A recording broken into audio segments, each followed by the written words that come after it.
जलात मळकटतेच धुवाया येत निर्मळते संदुकीत राहे लांब गोदे पासूनी.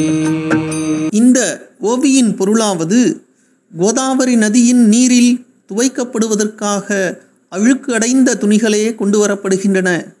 தூய்மையானவையோ கோதாவரி நதி தீரத்திற்கு வெகு தொலைவில் உள்ள பெட்டியிலேயே தங்கிவிடுகின்றன என்று ஸ்ரீ தாஸ்கனு மகராஜ் அவர்கள் குறிப்பிடுகின்றார். இந்த 83வது ஓவி முதல் 88வது ஓவி வரையிலான 6 ஓவிகளிலுமே தாஸ்கனு மகராஜ் அவர்கள் 5 உவமைகளை குறிப்பிடுகின்றார். அவை ஒன்று, கோதாவரி நதியானது பாபாவோடு ஒப்பிடப்படுகிறது. வைகுண்டமானது பெட்டியோடு ஒப்பிடப்படுகிறது.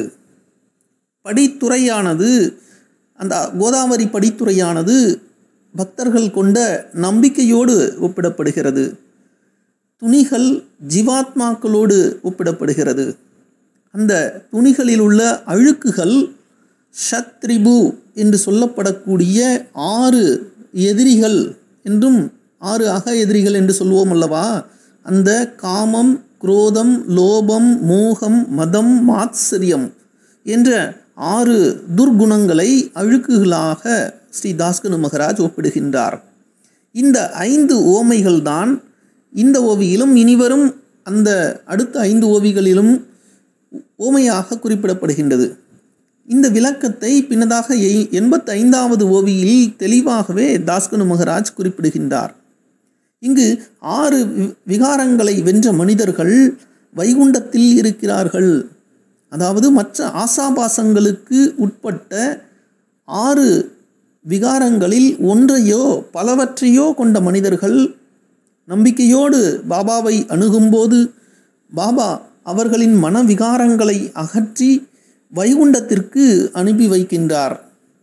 அதுவே இங்கு ஓமையாக அழுக்கடைந்த துணிகள் கோதாவரி படித்துறைக்கு வந்திட பாபா எனும் கோதாவரி நீரினால் தூய்மையாக்கப்பட்டு வைகுண்டம் என்னும் பெட்டியில் மடித்து வைக்கப்படுகின்றன என்று ஸ்ரீ தாஸ்கனு மகராஜ் குறிப்பிடுகின்றார்.